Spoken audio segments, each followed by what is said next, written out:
Oi, pessoal. É, Hoje a gente vai tratar, ou começar, começar a tratar do teatro em São Paulo. A TV Cultura, há alguns anos, há 20, 25 anos, sei lá, fez uma série sensacional chamada A Aventura do Teatro Paulista. E, na verdade, eles pegavam o século XX todo, mas o eixo, já falei isso antes, o eixo do teatro brasileiro, da história do teatro brasileiro, se desloca para São Paulo a partir da vinda do Teatro Popular de Arte. Não é que, como eles vieram, eles arrebentaram, porque eles são tão maravilhosamente bons que o Brasil inteiro começou a seguir São Paulo. Não. Foi uma série de coincidências históricas. Não é porque eles vieram. Isso aqui é um cabelo, hein? Ah, dane-se. Não é porque eles vieram para São Paulo que o Teatro Paulista começou a existir. Eles vieram para São Paulo porque aqui o Teatro Paulista estava fazendo coisas de qualidade. Né? Estava começando a ter um público mais exigente. Aqueles amadores de São Paulo, a que eu me referi anteriormente, é que nos vídeos anteriores, aqueles amadores de São Paulo é que construíram uma ideia de teatro que não precisava ser aquele teatro digestivo das companhias do teatro de ator.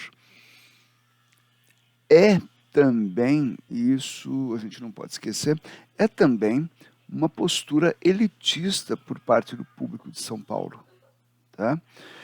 Dizer, nós não queremos esse teatro popularesco, nós queremos um teatro à moda europeia, um teatro de qualidade. Só o que era de qualidade é o que vinha da Europa. E, na verdade, se a gente for ver, isso não está totalmente errado. Porque tudo aquilo que a gente chama de teatro hoje começa a partir do final dos anos 40 aqui em São Paulo, com a vinda do Teatro Popular de Arte. O quê? O teatro tal como era feito na Europa. Que a gente aqui chama de o teatro moderno. Que lá na Europa já era uma coisa conservadora. Tá? Então, eles vieram para cá, o Teatro Popular de Arte, que é o do Sandro Poloni e Maria Della Costa, e, naquele momento, Itália Fausta também. Apesar da Itália Fausta morar, né, oficialmente no Rio de Janeiro, ela era integrante do elenco do Teatro Popular de Arte. Então, vieram para cá, eles foram buscar um financiamento no banco para comprar uma casa, um apartamento, e acabaram tirando um financiamento para construir um teatro também, porque eles montaram a casa também.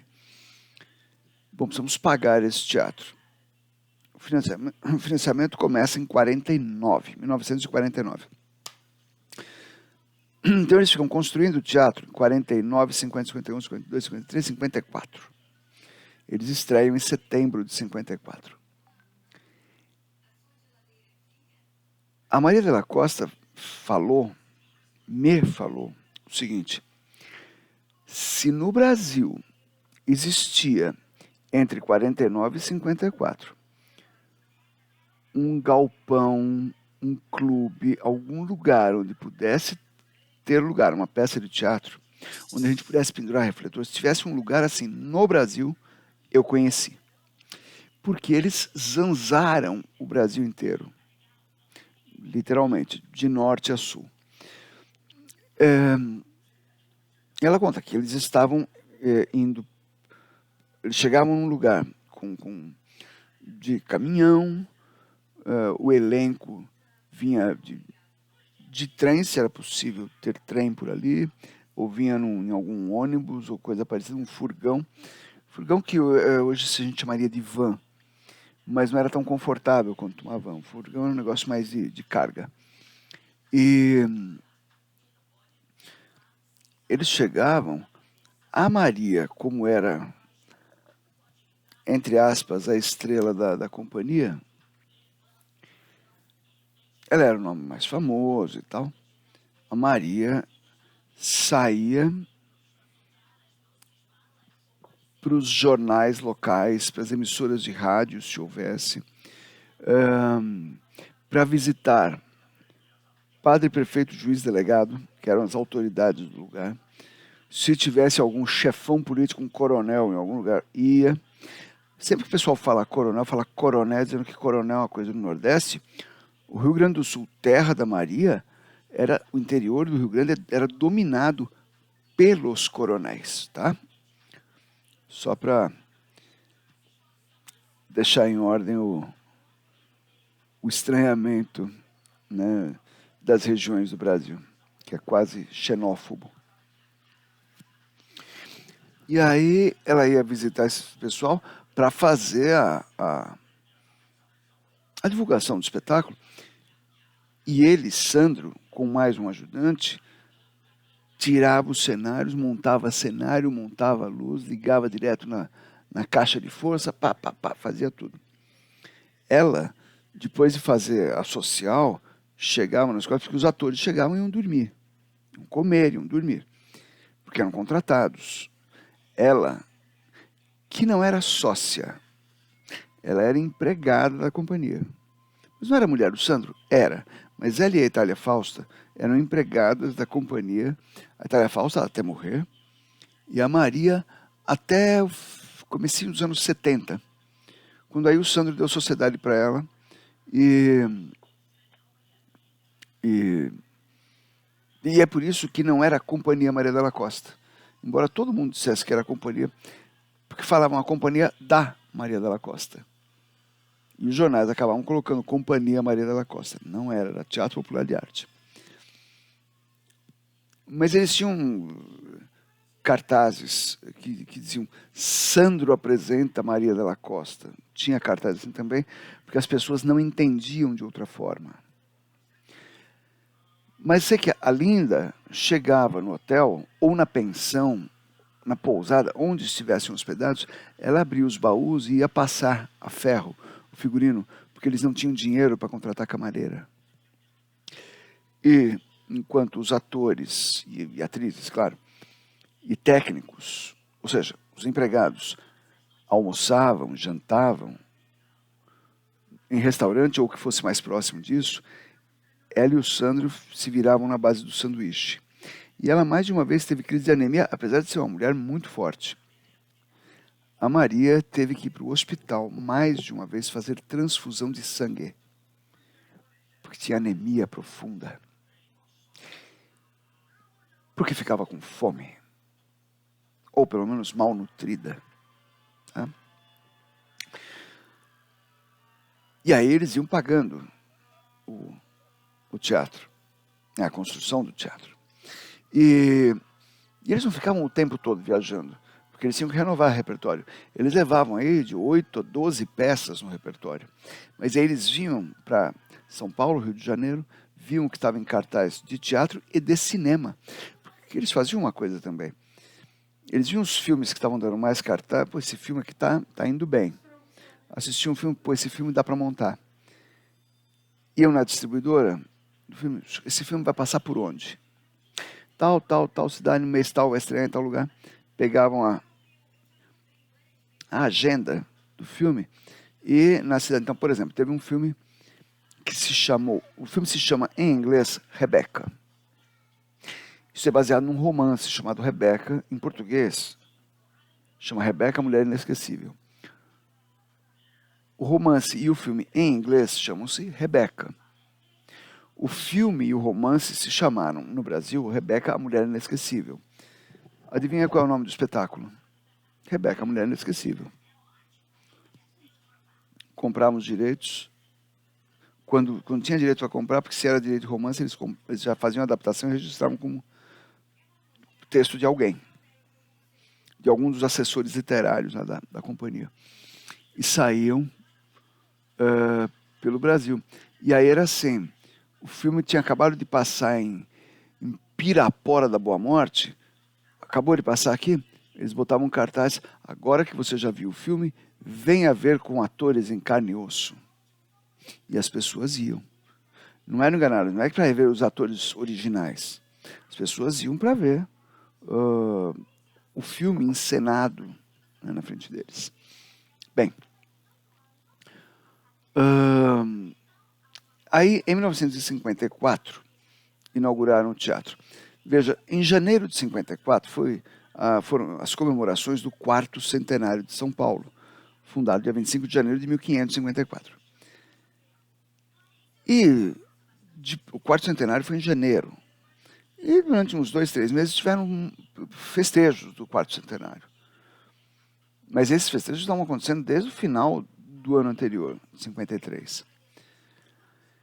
E o Sandro foi lá, cantou o governo do estado, cantou a prefeitura, não sei o que, e conseguiu incluir a inauguração do teatro, que ia ser em setembro, no calendário oficial dos festejos. Tá? O teatro estreou com uma peça do francês Jean Anouilh, chamada O Canto da Cotovia, que é uma história de Joana d'Arc. São os últimos dias de Joana d'Arc. Aliás, a minha dissertação de mestrado, oficialmente, o livro chama-se Maria Della Costa, Seu Teatro, Sua Vida, mas o título da minha dissertação de mestrado original é Uma Cotovia Canta em São Paulo, porque é para falar da carreira paulista da companhia da companhia da qual participou Maria Della Costa. Direção dessa peça, Gianni Ratto. Por quê? Porque em abril de 49 já tinha estreado a companhia Teatro Brasileiro de Comédia. A companhia. E o Franco Zampari, eu vou contar essa história depois para vocês daqui a pouco. O Franco Zampari tinha importado um diretor italiano. Um diretor estrangeiro está dirigindo em São Paulo. No Rio de Janeiro já tinha o Zimbinski, que era um diretor estrangeiro. Já que tínhamos a novidade de diretor de teatro, que ele fosse estrangeiro.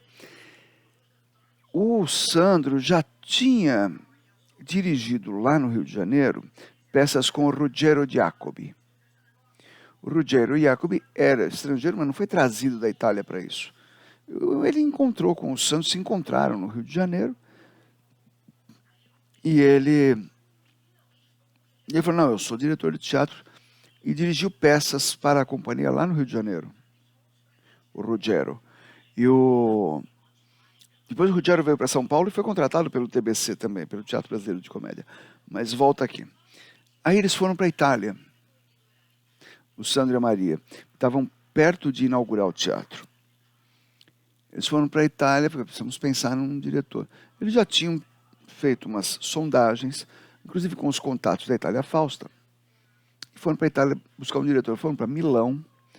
Lá tem uma companhia, né? Tem essa companhia, existe até hoje. É o Piccolo Teatro di Milano, Pequeno Teatro de Milão. E tinha um camarada lá, que era um jovem diretor muito promissor, chamado Gianni Ratto. E eles foram lá, falaram com o cara, e ele veio para cá. Ele já conhecia a peça, é o chamado clássico moderno, né? E ele veio para cá e falaram para ele assim, olha, só que você não vai ficar em hotel, porque vai sair muito caro, você fica hospedado na nossa casa. E eles tinham uma bela de uma casa, que na época era nos Quintos dos Infernos de longe, que era na Serra da Cantareira, que hoje é dentro da área urbana de São Paulo. Mas era uma casa muito espaçosa, confortável, bonita. Então o Gianni Ratto ficou lá numa boa. O cara é bicho de teatro também, porque ele veio para cá e não voltou mais. Voltou para a Itália para visitar. Mas ele se tornou um grande diretor e cenógrafo do teatro brasileiro. E eu tive o prazer de trabalhar numa peça. Foi, eu acho que a última peça que ele fez. E eu trabalhei numa peça cuja cenografia ele fez. Uma peça chamada A Entrevista, direção de Maria Lúcia Pereira. Mas, voltemos. Aí, o dinheiro estava acabando. E eles falam, e agora? A gente não tem dinheiro para as poltronas do teatro. Eles já tinham escolhido as poltronas, tinham que ser boas, porque eles fizeram tudo do bom e do melhor no teatro. E as poltronas eram igualmente boas. E o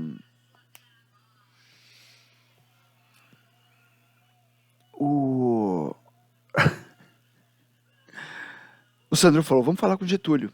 Getúlio Vargas, ele era presidente do Brasil. Né? Ele tinha tido a sua fase de ditador entre 1930 e 1945.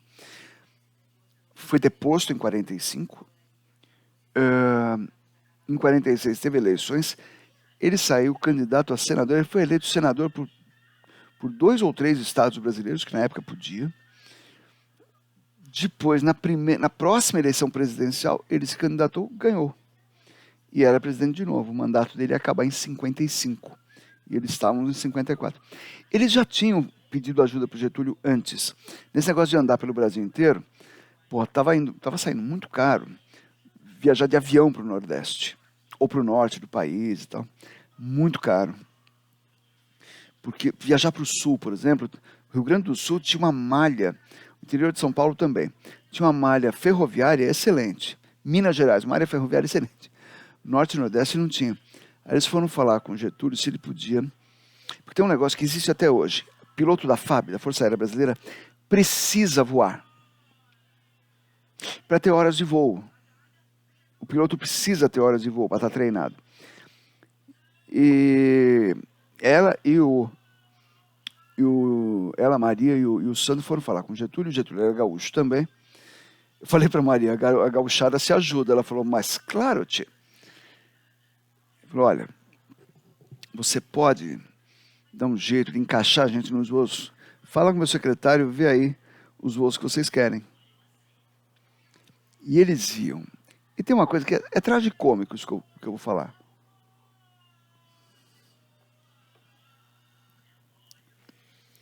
A Itália Fausta ia junto. E os aviões não eram de passageiros. Eram aviões cargueiros ou aviões de transporte de tropa. A escada para subir no avião era uma escada de corda. Para os jovens da Força Aérea, para os jovens paraquedistas, não sei o que, pá, corda. Maria, tudo bem. A Itália Fausta já era uma senhora. Ela tinha pressão alta, ela era cardíaca. Eu falei assim, não, mas como é que a Itália... Eu falei, eu subo, o que tem? E com esforço, subia na escadinha de corda, uma mulher grandalhona, gorda, veja, uma mulher que nasceu no século XIX, então ela tinha aí mais de 60 anos. E subia na escadinha de corda e uma vez falando para ela, olha, era um avião pequeno para transporte de tropa, e falando para ela assim, olha, não dá para a senhora ir nos banquinhos laterais, porque desequilibra o avião por causa de peso. Porque eles tinham colocado as pessoas sentadas nos banquinhos e as bagagens e cenários no meio. E ela, durante a viagem, veio sentada em cima do baú dela. Você fala, nossa, que humilhação para uma senhora. O nome dela é Itália Fausta. Ela é bicho de teatro. É isso que precisa para levar a peça? Onde é que eu tenho que ficar? E sentava. Eu vi esse baú. É uma mesa, você imagina uma mesa de professor da sala de aula, fechada por todos os lados. Isto era o tamanho do baú. Porque ela levava a vida inteira dentro do baú. Cada um tinha um baú. Não tinha um monte de malas. Cada um tinha um baú. No baú iam as suas roupas, os seus objetos pessoais e seu figurino. Ia tudo dentro do baú. Por isso que eu falei que a Maria, quando ia passar o figurino a ferro, ela abria os baús, pegava os figurinos e passava. E aí foram de novo falar com o Getúlio. Ele encostou na cadeira, pegou o charuto, deu uma gargalhada, falou, tá bom, Fábio, fulano, vem cá, veja quanto é que eles precisam, libere aí uma verba, assim, porque havia isso nos orçamentos públicos de antigamente, existiam certas concessões de dinheiro para companhias de teatro, para companhias de dança ou de orquestras e tal. Quem estava numa pior, porque às vezes você planejava Às vezes planejavam uma temporada e tinha um fracasso qualquer. A estrela da companhia ficou doente, puta, a companhia tinha que parar. Então, havia essa verba, né? Que dependia de contato político, dependia de você ter acesso ao governante e tal. Isso tinha em prefeitura, estado e federal. Governo federal. E tá, que bom, isso aqui encomendaram as poltronas e eles iam buscar o cheque num outro dia, porque tinha faturado as cadeiras entrega, na hora que tiver tudo instalado a gente paga. Um dia o Sandro vai acordar. Maria acorda. Era o dia 24 de agosto de 1954. Acorda, Maria. O Getúlio se suicidou. Ela falou, as poltronas. O Sandro se enfiou, eu não cheguei a saber disso, se ele se enfiou num carro, ou num trem, ou num avião, o que era bem mais difícil na época, de ter um avião à disposição. Ele se enfiou num avião, sei lá onde, correu para o Rio de Janeiro e falou com o secretário. Puxa, o secretário teve cabeça.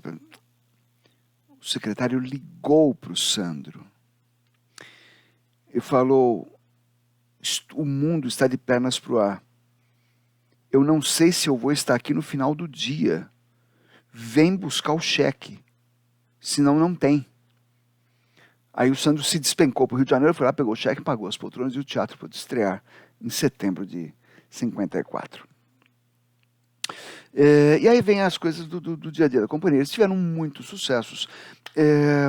Havia uma prática nas companhias dessas companhias do teatro moderno, que era montar uma peça artística e uma comercial. Artística, comercial, artística, comercial. Por quê? Porque é com o artístico que você renova a cena. É montando o autor difícil, o texto difícil, o desconhecido. É aí que você aposta na mudança artística do teatro. A peça comercial era para pagar a outra, porque nem sempre a peça artística dava uma boa bilheteria. Só que a peça artística não era necessariamente uma peça ruim. Uma peça comercial não era necessariamente uma peça ruim. Ao contrário, a peça tinha que ser de muito boa qualidade porque ela tinha que ter um retorno de bilheteria. Não tinha lei de incentivo, não tinha fomento, não tinha patrocínio, não tinha nada disso. Bilheteria. O dinheiro entrou? Tem. Não, o público não veio? Não tem. Isso aqui é o borderô. É o borderô que diz quantos vieram, quantos pagaram, quantas foram as cortesias. Então, as companhias dependiam disso. E aí, a Maria monta o Canto da Cotovia, que era uma peça difícil. Ela aparece como Joana d'Arc. A peça fez tanto sucesso, a peça abalou tanto, que o Victor Brecheret, o autor, um escultor magnífico, ele é o autor do Monumento às Bandeiras lá no Ibirapuera, o famoso Deixa que eu empurro. Este cara fez uma estátua da Maria de la Costa, vestida de Joana d'Arc, em bronze, em tamanho natural, quase tamanho natural, um pouquinho menor que a Maria Grandona, um pouquinho menor. Eu tenho a foto no meu livro, tem a foto da estátua e a Maria vestida de Joana d'Arc sentada ao pé da estátua. Essa estátua ficava no saguão do Teatro Maria de la Costa. E depois eu vi essa estátua, eu tenho foto com essa estátua, lá no Hotel da Maria, em Paraty. E aí entrou no dia a dia da companhia. A segunda peça que tinha que ser comercial era uma peça chamada Uma Pulga na Balança, que era um boulevard. Boulevard é um gênero francês, que é uma peça estritamente comercial, mas é dificílima de fazer. Não é qualquer companhia que se arrisca a fazer um boulevard, porque ela é muito engraçada, mas ela é matemática. O ritmo dela é muito acelerado. E ela é muito difícil porque ela não tem personagem profundo, os personagens são superficiais, e manter esta superficialidade ao longo de 2 horas de espetáculo, manter a finesse, o aplomb, etc., é muito difícil. E a Maria, a companhia Teatro Popular de Arte, fez alguns boulevards, acho que foram 3 boulevards ao longo da carreira. Tônia Carreiro conta que ela queria experimentar o gênero boulevard, minto, Paulo Outram conta que quando ele teve companhia com a Tônia Carreiro, ele falou, vamos experimentar um boulevard. E quem dirigiu o boulevard foi um diretor italiano, Adolfo Celli, e a Tônia Carreiro falava, mas eu queria saber a motivação do personagem nessa cena. E ele falava, o gesto que você fez ontem era mais elegante que esse de agora. Repita, mantenha aquele de ontem. E ela falava, então, mas qual é o... Ela queria saber o monólogo interior e não tem. É uma peça que se sustenta nessa superficialidade que é dificílima de fazer. E a Companhia da Maria fez aí uns 3 ou 4 e arrebentou em todos. Então, assim, a companhia fez um espetáculo comercial, mas que qualidade esse comercial, hein? E não só isso. A EAD, Escola de Arte Dramática, que na época era do seu Alfredo Mesquita, patrocinou um concurso de dramaturgia. Podia concorrer quem quisesse.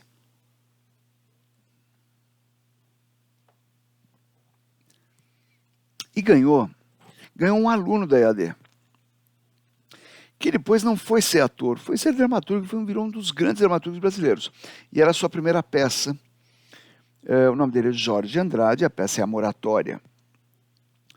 Um dos professores da EAD, o Décio Almeida Prado, viu aquilo lá e falou, isto aqui é papa fina. Levou para os amigos dele do TBC, do Teatro Brasileiro de Comédia. Falou, olha, o cara acabou de ganhar o concurso, essa peça é sensacional. Os caras deram uma olhada assim na peça com... Então, mas ele está começando agora, né? Deixa ele pegar um pouco mais de experiência. E recusaram, ele falou, essa peça não pode ficar sem montar. Bateu na... Oi, Sandro, assim, levei para o TBC, não quiseram, Sandro. Deixa eu dar uma olhada, leu, porra, é ótima. Entregou para os assessores literários dele, que era uma comissão de intelectuais que ajudava a escolher as peças. Os caras falaram, tem que ser a próxima montagem. Só tem um problema, não tem papel para Maria. Para o tipo físico dela, para a qualidade dela como atriz, podia ser qualquer coisa. Mas nós tínhamos isso ainda no Brasil, de que você tinha que ter o physique de rôle. Uma expressão em francês, physique de rôle é o físico do papel. Existe uma outra expressão que é o psyque du rôle, que é o psique, o temperamento para o papel. É aquela atriz que fala assim, essa atriz ela só faz comédia. Aquele ator, ele só faz vilão. Ele tem cara de vilão, tem um jeito de vilão e etc. E não cabia a Maria, porque a protagonista, ela até caberia num papel bem ponta. Porque a protagonista tinha que ser uma menina de uns 18 anos. A Maria nem quando tinha 16 tinha cara de 18. Ela sempre foi mulherão. Mas elas tinham, ela tinha, né, a companhia tinha, uma atriz recém-contratada, jovenzinha, e tinha carinha de 18 anos. E aí o Santos chegou e falou, Maria, olha, tem essa peça, ela é maravilhosa, sensacional, a comissão acha que a gente deve montar. Falou, monta, vamos montar. Mas não tem papel para você, Maria, o papel teria que ser da menina aí. Eu falei, mas vai ser bom para a companhia? Vai, então monta, porra. E montaram. E foi um sucesso. Um sucesso que alavancou a carreira daquela menina. Foi o primeiro protagonista que ela fez e arrebentou. Uma menina que vocês conhecem como Fernanda Montenegro, não sei se já ouviram falar. Foi o primeiro papel de destaque para ela. Tanto foi um papel de destaque que o Teatro Brasileiro de Comédia, que tinha muito dinheiro, ofereceu uma grana para ela e a contratou. Ela só fez essa peça no Teatro Popular de Arte. E ninguém achou ruim. Ah, é traição, é o jogo. O cara chegou, ofereceu uma grana para ela, falou, Sandro, Maria, ó, isso aqui, vai lá, garota, não tenho como bancar. E ela foi.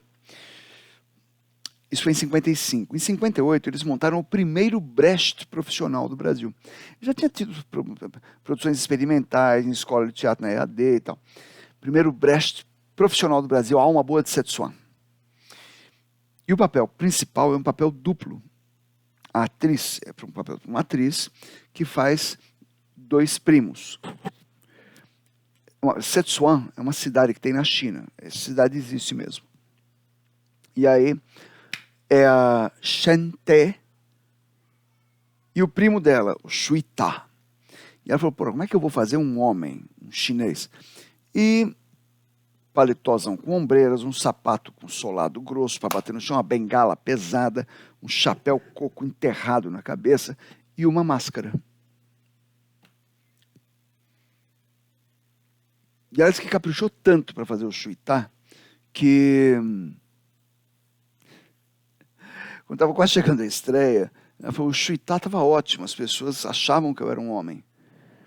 Mas eu tinha esquecido de fazer a Shen Te, a chinesa. E ela fez, né? Acabou fazendo assim meio de última hora. E fez, a peça foi um grande sucesso. Mas teve uma concorrência ali que eles não estavam esperando. A peça foi um grande sucesso. Foi muito bem. Foi sucesso de público, de crítica. Então a crítica lambeu os caras de cima e embaixo. Quando Maria Della Costa esteve na Alemanha tempos depois, ela encontrou a Helene Weigel, a viúva do Brecht. E bateram um papo e tal. E ela falou assim, não, então eu também fiz a Alma Boa de Setsuan. Ah, e eu tenho aqui. E mostrou a máscara dela para a Helene Weigel. Helene, pera um pouquinho. Foi lá e pegou a dela. A da Maria Della Costa era feita com atadura gessada. Era um negócio preso numa fruteira, entendeu? Na cara, assim, de cerâmica. E a outra era uma máscara de papel machê. Ah, que legal, que legal, que legal. A Helene Weigel falou, você gostou? Gostei. Tó. E deu a máscara dela para ela, que ela usou na produção dirigida por um cara chamado Bertolt Brecht, que era o marido dela, e autor da peça. E eu, quando a Maria me falou isso, eu falei, Maria do céu, você ainda tem essas duas máscaras? Tem hora que a gente parar para tomar um café, eu pego. Eu estava na casa dela, em Paraty, tá bom, não sei o que. Ela falou assim, nossa, eu falei demais, eu vou pedir uma água, você quer uma coisa, um café? Eu falei, olha, só uma água, tá bom. Mas as máscaras, se você... Ah, pera um pouquinho.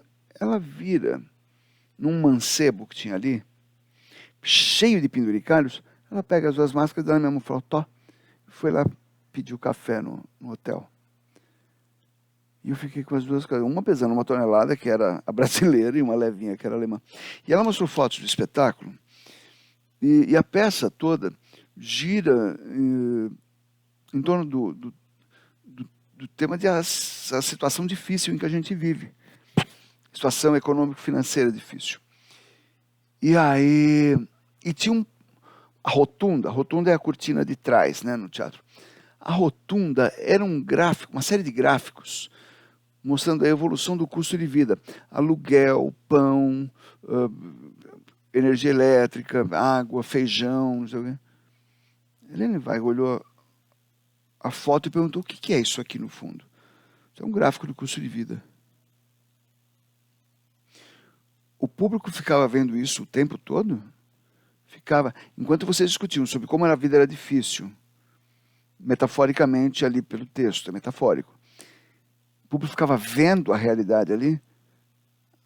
A Maria falou assim, pô, fiz cagada. Falou, é. A alemã botou a mão assim e falou, a solução de vocês foi muito melhor que a nossa. A nossa tinha sido dirigida pelo Brecht. Então, o Teatro Popular de Arte fazia um teatro de altíssima qualidade. Mas em 58 houve um fenômeno no Brasil. Num teatrinho, o teatro deles tinha mais de 600 lugares, tinha um teatrinho com 100 lugares, ali perto da Praça Roosevelt, no centro de São Paulo. Quem estiver assistindo esse vídeo e não for de São Paulo, Praça Roosevelt fica bem no centro de São Paulo e é um lugar que tem muitos teatros. E tem um teatrinho que fica ali a um quarteirão, 2 quarteirões da Praça Roosevelt. Uma companhia que eu vou falar em seguida. O Teatro de Arena estava com uma peça chamada Eles Não Usam Black Tie. A peça estreou em fevereiro depois do Brecht. E começou, e lotava toda noite. Quer dizer, lotava 100 lugares também, não é tão difícil assim. Mas a peça estava sendo muito falada. Uma noite, Sandro Poloni foi lá assistir. E atenção, quando eu digo que a gente precisa de uma biografia do Sandro Poloni, isso é muito sério. Porque ele foi, assistiu, e conversando pela classe teatral, todo mundo se conhecia, falou, quem escreveu a peça? Guarnieri? É você? Vem cá. Guarnieri, que trabalhou na peça. Oi, gostou, seu Sandro? Eu quero que você escreva uma assim para mim. Foi aí que Guarnieri escreveu sua segunda peça, Gimba, Presidente dos Valentes. E eles encenaram essa peça em 59 e foi um sucesso tremendo. A peça se passa no morro, o Gimba era um personagem do morro, lá do Rio de Janeiro, da favela, e era um malandro da favela, daqueles caras que essas lendas corriam o Brasil inteiro, era o cara que batia na polícia. Esse era o Gimba. E era um musical. E a Maria foi fazer essa peça. E aí ela era a Guiot, o personagem chamava Guiot de Guiomar, e ela fazia uma mulata. Uma mulata não negra, parda. Né? Ela usava maquiagem para isso, uma peruca preta, de cabelo preto. Era isso. E na época, você fazer o que hoje chamam de blackface, com o sentido que era dado no blackface lá do começo do século XX, final do século XIX, começo do século XX nos Estados Unidos, aquela peça em que se imitava artistas negros, se ridicularizava artistas negros, não era o que acontecia aqui. Tá? Não estou falando isso para defender a Maria Della Costa, porque o Paulo Autran, quando foi fazer Otelo de Shakespeare, fez como todos os outros atores no mundo tinham feito até então. Usou uma maquiagem que o transformava num mouro. Que muitos transformam o Otelo em negro. E ele não era exatamente negro, ele era mouro. Que ele não é da África subsaariana, é do norte da África. Eu sei um pouco como é isso na vida real, porque assim é o pai da minha mulher. Minha mulher parece a Branca de Neve. E não é que ela é descendente de negro porque teve um negro lá no século XIV, que era da família dela. Não, a família do pai dela. Eles têm uma característica interessante. Quem tem traços negroides tem a pele bem clara. E quem tem os traços mais de mouro, como o pai dela, tem a pele escura. Aí a mulher nasceu branca, que nem uma folha de sulfite e de olho azul. Sei lá.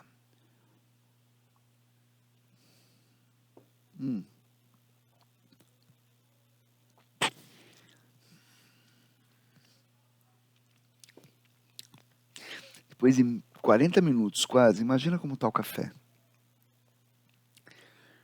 Eu vou ficar com dor de garganta porque está gelado. Bem, mas o que chamava atenção não era... Então, deu para entender? Na época, quem tinha que fazer... Era um desafio alguém fazer um papel que mostrasse outra etnia, outra nacionalidade. Então, teve uma peça chamada Casa de Chá do Luar de Agosto, que se passa no Japão. E quem fez isso foi um ator chamado Ítalo Rossi, e usava uma maquiagem de japonês. Teve uma peça chamada O Soldado Tanaka. Quem fazia essa peça era Tarcísio Meira, com maquiagem de japonês. O grande Sérgio Cardoso fez uma peça, uma novela, na TV chamada A Cabana do Pai Tomás. Você quer arrumar briga, você quer arrumar uma briga, mas uma briga de soco, com um americano, com um negro americano, diz para ele que ele te lembra aqui no Brasil a tradução é pai Tomás, lá é tio Tomás. Diz para ele que ele te lembra o Uncle Tom, o tio Tomás. E o cara te quebra inteirinho. Porque o pai Tomás, que aqui no Brasil todo mundo assistiu e amou a figura bondosa do pai Tomás. que era, parecia uma entidade, era um preto, literalmente um preto velho. Só que era feito pelo Sérgio Cardoso, que era branco. E o pai Tomás, ele é bonzinho, né? Quando alguém se revolta contra os patrões, ele fala, não, vamos ficar bonzinhos e tal. Hoje, para a consciência negra, o pai Tomás é um horror. E o Sérgio Cardoso, que era um artista de primeira grandeza, foi fazer novela na Globo, fizeram o pai Tomás e ele fez o papel principal. Numa outra, ele fez um português que ele tinha dificuldade, na época em que ele estava fazendo a novela, que ele fazia um português, ele tinha dificuldade, quando ele ia dar entrevista, ele tinha sotaque português. Porque existia esse negócio de caracterização naturalista. Isso existia. Tá? Isto era moeda corrente no Teatro Nacional. Então, mas o que pegou no caso da Maria não era o ser negra ou parda e tal, ou mulata, é que a Maria cantava e dançava, porque a peça era um musical. Fizeram muito sucesso aqui, foram para Portugal, fizeram uma temporada lá, fizeram muito sucesso. E lá em Portugal, um camarada da França foi até Portugal assistir a peça, porque já tinham falado para ele, olha, tem uma companhia brasileira lá em Lisboa que está arrebentando. Este cara era o Louis Planchon, que era o diretor do Festival de Teatro das Nações. Havia pouquíssimo tempo que tinha sido inaugurado em Paris o Teatro Sarah Bernard, que era a sede do Teatro das Nações, um festival internacional de teatro. E ele foi convidar, ele foi lá assistir o Gimba, vocês estão convidados aí para Paris. Foram. Pô, a peça se passa na favela. E favela daquela época não era a favela de hoje, que as casas são de tijolos. Naquela época, favela, quando eu cresci, a favela era feita com um pedacinho de tábua mal grudado um no outro. E o pessoal pegava revista, capa de revista que era mais grossa, ou papelão, que era mais difícil de achar, e colava por dentro da parede para não... Tá ótimo, filho. Para não entrar vento pelas frestas. Tá? Isso era a favela, era barraco de madeira. E chegou um caminhão lá em Paris e os caras descarregando, os técnicos franceses descarregando. Graças a Deus o Sandro não falava uma palavra em francês. Os técnicos chegando e falando, mas isso é o cenário do Brasil? Esse monte de tralha, que horror. Abaixa isso, por favor. Tá doido? Mas esse monte de lixo, que horror. Montaram, pregaram e o pessoal resmungando, e o Sandro afinando o refletor, montaram o cenário, os caras olharam e falaram, tá. A hora que o Sandro deu o sinal para acenderem as luzes e fazerem as trocas de luz, como ele tinha comandado, porque o cenário era de um cenógrafo muito importante na época, chamado Hélio Eichbauer, que era artista plástico e tal, mas a iluminação era do Sandro, lembra? O Sandro, discípulo de Zimbinski. Quando eles viram as mudanças de luz que o Sandro bolou para aquilo, os técnicos viraram para o Sandro e aplaudiram. Aí foram aí, abraçaram e terminaram carregando o Sandro. Aí vamos aí assistir a peça, né? Fizeram ensaios e tal. O teatro era tão chique que todas as poltronas tinham um fone de ouvido para tradução simultânea, que não era feita por locutores, mas por atores e atrizes que estavam com o texto na mão e interpretavam. E tinha ensaiado. Então todo mundo sentou ali, botando fone, não sei o que, a cortina fechada, apagaram-se as luzes do teatro, a cortina se abriu, o palco foi iluminado. Quando o público viu aquilo, o público aplaudiu o cenário iluminado sem que ninguém tivesse dito um A. Bom, desnecessário dizer que amaram a peça, palmas pra cacete.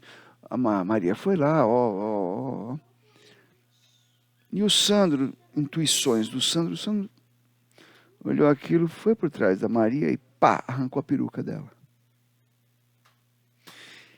O pessoal, depois é que se soube o que rolou ali, porque foi intuição do Sandro.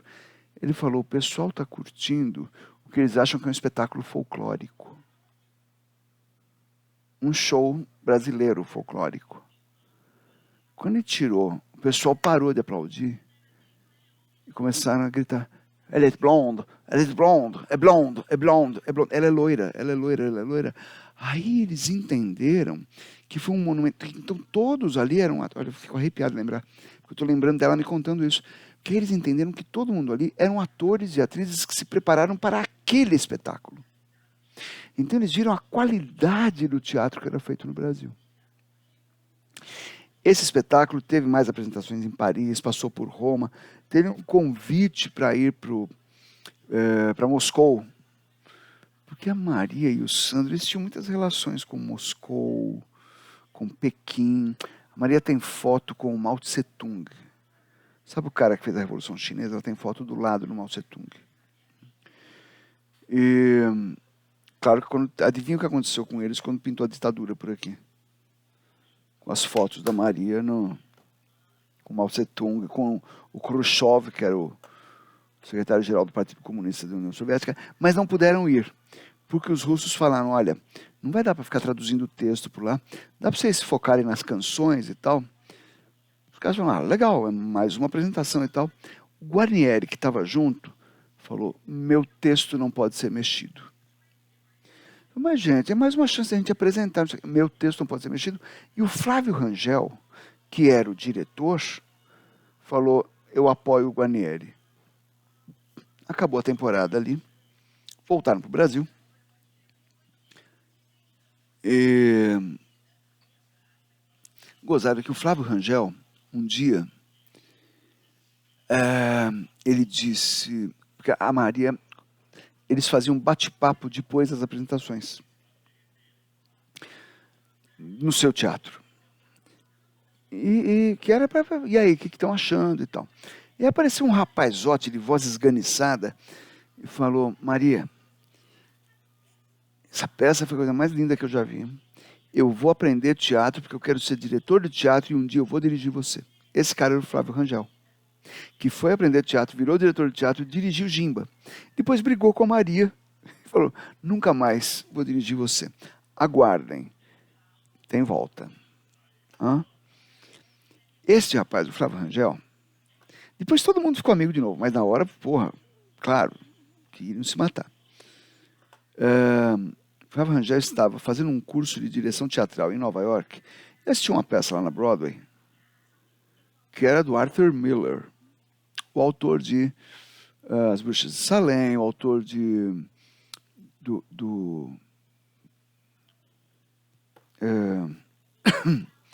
meu Deus, fugiu o nome da peça, eu vou procurar, enquanto isso eu vou falando aqui.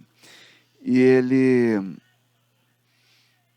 viu a peça que era a história do Arthur Miller, que o Arthur Miller tinha sido casado, lembrei, antes eu estava procurando no Google aqui, é A Morte do Caixeiro Viajante, pelo amor de Deus. E esse cara foi casado com ninguém menos que Marilyn Monroe. E ele fez uma peça chamada Depois da Queda, After the Fall, que era uma espécie de uma autobiografia crítica. E tinha um momento em que ele aparecia casado com a Marilyn Monroe. E era uma peça fortíssima. Ele viu aquilo e ele falou... Na hora, ele saiu correndo no dia seguinte, comprou os direitos da peça para o Brasil e falou, só tem uma loira lindíssima desse jeito que pode fazer. A Marilyn Monroe passou a mão no telefone e ligou e falou, alô, Tônia Carreiro, eu tenho uma peça que só você pode... Como não pode? Pois é, a Tônia Carreiro, que era uma das 4 ou 5 mulheres mais lindas do mundo naquela época, segundo o Rui Castro, a Tônia falou, não vai dar, problema de agenda. Aí falou, bom, tem a outra loira maravilhosa. Alô, Maria, você tá brava comigo? Blá, blá, blá. Fizeram. Ela fazendo Marilyn Monroe e Paul Autran fazendo Quentin, que é o nome do Arthur Miller na peça. Arrebentaram, fizeram um sucesso maravilhoso, não sei o quê. Eles tinham um cenário único, mas era um cenário tão lindo, mas era um cenário abstrato, que o cenário de Flávio Império, que o dia que eu for muito rico, a sala da minha casa vai ter esse cenário. A sala da minha casa vai ser esse cenário. De tão maravilhoso que é. Procurem no Google o que vocês acham. Cenário de Depois da Queda, feito por Flávio Império. É um tesão o cenário. Foram muito bem, ganharam muito dinheiro, ganharam todos os prêmios. Com o dinheiro dessa peça, um cara que era sócio do Paulo Autran falou assim: vocês já ouviram falar em Paraty? Pois Paraty era uma vila de pescadores que tinham casas lá do século XVII, que estavam em ruínas, mas que é um lugar maravilhoso, paradisíaco, não sei o que. E foram um dia para Paraty. Foi o Sandro, a Maria, o Paulo Autran, todo mundo. Olharam, gostaram daquilo lá. Gostaram tanto que acabaram comprando. Eles tinham ganho muito dinheiro com essa peça e acabaram comprando várias casas daquilo que hoje é o centro histórico de Paraty, mas na época não era, era um lugar completamente abandonado. Eles compraram porque eles falaram assim: sabe que dá para fazer uma pousada aqui, um hotel? Já pensou? O Paulo Autran comprou algumas e a Maria da Costa comprou outras. Ele fez a pousada Pardieiro e ela fez o Hotel Cochicho. Sabe por que chama Cochicho o hotel? Que é um pouco antes de morrer, ela vendeu o hotel. E o hotel existe, está lá até hoje. Porque aquela mulher enorme, loira platinada, que ela estava de Marilyn Monroe, de óculos escuros, vestida brilhantemente com um poodle no colo, ela estranhou que todo mundo por onde ela passava cochichava. E ela falou: que coisa curiosa, como esse pessoal aqui cochicha? E alguém falou para ela: você não percebeu?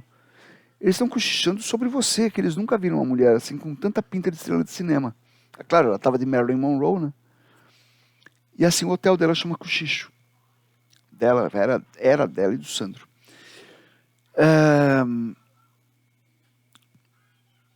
Isso foi em 64, o Depois da Queda. Veio a ditadura, eles se viraram como puderam. Em 67, ela montou uma peça chamada Homens de Papel, de autoria de Plínio Marcos. Eles eram muito amigos do Plínio e montou a peça para ajudar o Plínio, porque tudo que o Plínio fazia era censurado, era proibido. E aí, um cara do DOPS era Departamento de Ordem Política e Social, a polícia política, tá, da ditadura. Os caras prenderam o Plínio Marcos. Falaram: pô, e aí, o que está acontecendo? Isso foi em 65, 66, por aí. E agora? Pô, ninguém falava ainda em tortura, mas o cara estava preso, porra. Aí a Maria, falaram assim: Maria, vai você. Tá. Ela falou que ela estava com... A mulher era escultural. Ela estava com um vestido de jersey verde.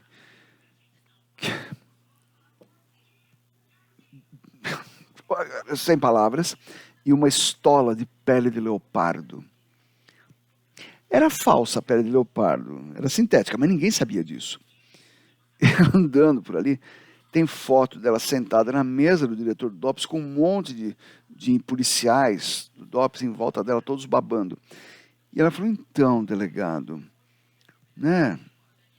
Não tem por que prender o Plínio, é um garoto, não sei o quê. Ele falou assim: mas ele tem que ficar preso, as peças dele têm muito palavrão.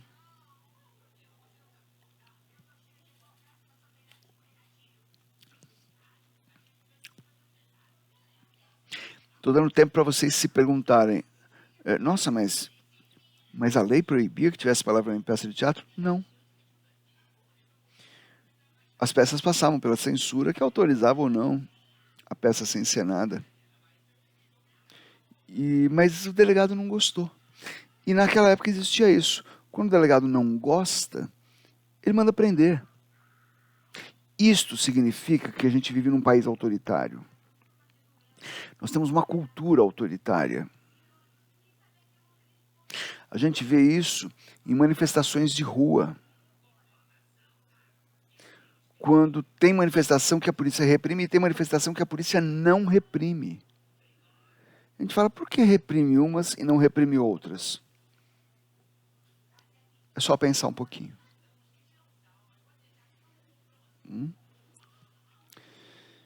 E isso não é de agora.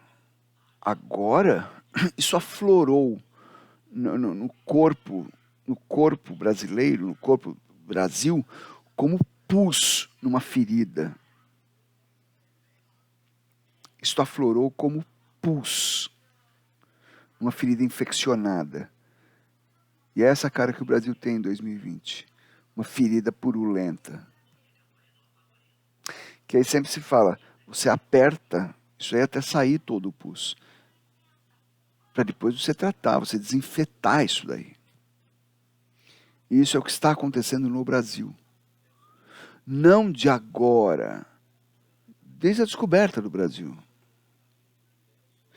Que nos leva a aplaudir quando a polícia baixa o cacete em alguém de quem a gente não gosta.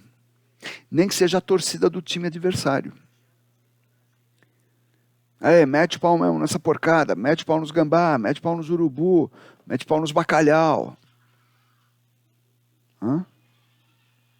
Bem, aí ela monta Homens de Papel, que é um terror de peça do Plínio Marcos.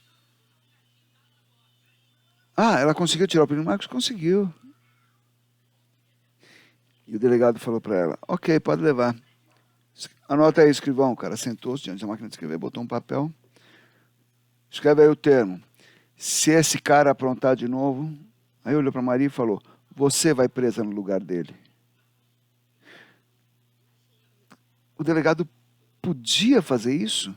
Num país de verdade, não, mas aqui pode. Não é podia, é podia e pode. E se o delegado fizer, não acontece nada com o delegado. Em 66 ou em 2020. Se o delegado mandar prender, mesmo que arbitrariamente, delegado, policial, qualquer um. Autoridade, mandou prender, a pessoa prende. O funcionário lá prende. Mas se estiver errado, eu vou te processar. Processa. Não vai dar nada. Porque esse é um país autoritário. Dá para mudar isso? Dá. É fácil? Não. Dá para fazer esse ano? Não. Essa década? Não. Esse século? Dificilmente. Então por que eu vou fazer se eu não vou ver o resultado disso? Porque se não começar, nunca vai acabar. Se você começar uma luta hoje, talvez os seus netos possam começar a desfrutar de um pouco da mudança se der tudo certo. Se não, os seus bisnetos, tataranetos. Mas se não começar, não vai acontecer nunca, tá? O Plínio Marcos era considerado maldito desde a primeira peça que ele fez. E eu conheci o Plínio Marcos. E eu me lembro de coisas que eu ouvi ele dizer aqui na minha cara, que ele disse em entrevista do Jô Soares, que ele dizia em palestra. Quando eu falava, mas você só faz peças sobre violência, não sei o quê. E ele dizia, só conto as histórias escrotas das quebradas do Mundaréu. O sotaque é porque ele era de Santos, como eu. Só conto as histórias escrotas das quebradas do Mundaréu. Ou então, quando alguém dizia, Plínio, a sua peça Barrela, escrita em 1959, escrita não, encenada em 59, foi montada agora, e ela é tão atual, a que você atribui isso? E ele respondia, não tenho culpa que o país não evolui. E estava coberto de razão. Aí o Plínio arrumou um trabalho na Tupi, que era uma emissora aqui de São Paulo. E eles estavam fazendo uma novela que revolucionou o ramo telenovela no Brasil, que era Beto Rockefeller, que foi de 69 a 70. E o Beto Rockefeller era o Luiz Gustavo. Para quem não conhece o Luiz Gustavo, se você entrar lá no canal Viva e assistir o Sai de Baixo, ele é o Vavá, tá? O tio da Magda. Ele é o Vavá, ele é o Luiz Gustavo, que era o galã da novela. E ele era Beto Rockefeller, porque Rockefeller era o Bill Gates da época, o cara mais rico do mundo. E ele aqui no Brasil dizia, não, eu sou Beto Rockefeller, eu sou parente do Rockefeller. Porra, todo mundo fazia tudo o que ele queria. Ele era, que na época, a gíria da época dizia que ele era um bicão. Porque ele ia metendo o bico nos lugares, ele ia subindo, namorava com as granfinas. Tal. A Maria da Costa participou dessa novela. E ela, o tipo físico dela, ela obviamente era granfina. E ela falou, sabe por que eu parei de fazer novela? Porque o mesmo papel era feito em rodízio por Maria da Costa, Natália Timberg, a Tônia Carreiro, né? Que eram assim, as atrizes que tinham um porte de granfina, sei lá, e faziam. E ela falou, eram cenas inteiras que eu ficava com um copo de uísque na mão, que era chá, e acendia um cigarro, e ficava andando pela sala da mansão, fumando e tomando aquele uísque, enquanto tocava uma música bem triste, para mostrar como o dinheiro não traz felicidade, e a minha vida era vazia. Eu amava um homem, não era correspondido, era sempre isso. E ela falou, parei de fazer novela, fazia sempre o mesmo personagem. Não tinha graça. E ela fazia essa novela e tal. Aí teve uma época que o Plínio estava tão ameaçado, aí já estamos em 69, teve o AI-5, que alguns indivíduos portadores de chifres aqui no Brasil estão tentando ressuscitar o AI-5, explicarei o que é futuramente, queriam aplicar o AI-5 e tal em cima dele. E o AI-5 foi o que permitiu a tortura deitar e rolar. E aí fizeram o quê? O Beto Rockefeller era a novela de maior sucesso na época. Aí pegaram o Beto Rockefeller e... pegaram o personagem do Plínio Marcos, que era o melhor amigo do Beto Rockefeller, mas era lá da pobreza. E só aparecia quando o Beto Rockefeller saía da casa do Granfino e ia lá pro bairro pobre dele. Aí começaram a botar o Plínio Marcos colado no Beto Rockefeller. Colado no Luiz Gustavo.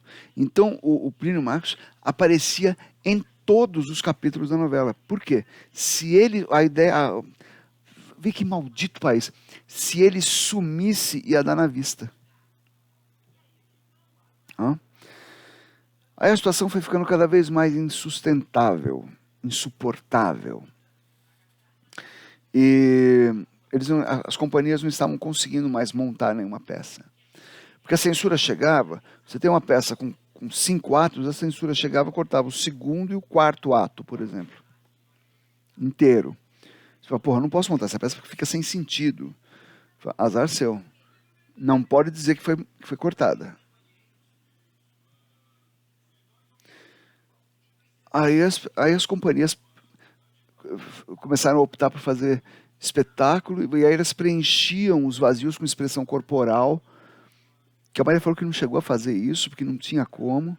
As companhias mais experimentadas estavam fazendo isso, e o público falava, nossa, que bosta, coisa chata, coisa mais sem sentido, e isso foi afastando o público do teatro, que é exatamente o que eles queriam. Chegou uma hora em que a situação estava insustentável, e eles venderam o Teatro Maria da Costa em 74. O teatro ficou na mão deles por 20 anos. Em 74 eles venderam para o Ministério da Educação e Cultura, com uma cláusula que dizia, o teatro não pode ser utilizado para nenhuma outra atividade que não seja artística cultural. E aí o Ministério acabou vendendo o teatro para a Associação Paulista dos Empresários Teatrais, que são os donos do Teatro Maria da Costa até hoje, que colocam as peças lá em cartaz e tal. E porque eles fizeram isso? Porque na época o medo era que espaços grandes como um teatro fossem transformados em estacionamento, em supermercado. Ninguém falava ainda em igreja.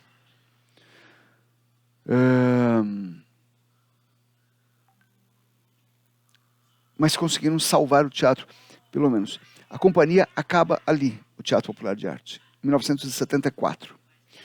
Depois disso, a Maria ainda fez novela, assim, só quando ela fez mais uma novela que fez muito sucesso, porque ela fazia uma mulher de meia idade, desquitada nos anos 50, e uma mulher desquitada nos anos 50 era sinônimo de puta, e ela fez essa novela, que a novela se chamava Estúpido Cupido, que era a época de chegada do rock and roll no Brasil e tal, os caras andando com jaqueta de couro, e ela fez essa novela. E fez muito sucesso, porque tinha um viúvo na novela, um senhor de meia idade, e eles já se conheciam do teatro. E aí ela eles tiveram eles tinham um romance. Resultado, eu vi no hotel dela, tinha uma parede forrada de capas de revista, e grande parte das capas de revista, todas as capas de revista eram ela, na capa das revistas, desde os anos 40. E quando chegou nessa época, que isso é começo dos anos 80, não, final dos anos 70, essa novela, só dava ela. E ela falou, pois é, tinha um casalzinho, que era jovenzinho, e era uma novela das 7 na Globo. Esse casal novinho era para ser o casal central da novela. E ninguém mais queria saber deles, porque o Brasil inteiro se identificou com aquele caso de amor. E essa novela e o personagem dela e do Carlos Alberto Vilar foram citados na luta que se fazia na época pela lei do divórcio, porque o desquite não permitia casar. E o divórcio permite ter um novo casamento. E o divórcio, essa novela é de 75, entre 75 e 76, e o divórcio saiu em 1977. E a novela foi citada como um exemplo de, tá vendo? Todo mundo quer ver uma novela, quer ver uma história de amor, né, que é o que estava mostrando na novela, eu falei Carlos Alberto Vilar, eu vim procurar aqui no Google, não é Carlos Alberto, é Leonardo Vilar. Carlos Alberto Vilar é uma outra pessoa que é parente dele aqui, que é advogado, e que eu por acaso conheço também. E é Leonardo Vilar. Quem passaram a ser os mais importantes do elenco. E o senador Nelson Carneiro, autor da Lei do Divórcio, disse: todo mundo quer ver uma história de amor acontecer novamente, porque todo mundo tem a chance de ter uma outra história de amor. É isso. Acaba aí a companhia Teatro Popular de Arte. A companhia que era a grande rival do Teatro Popular de Arte era o Teatro Brasileiro de Comédia, que é o assunto da nossa próxima aula. Tchau, pessoal.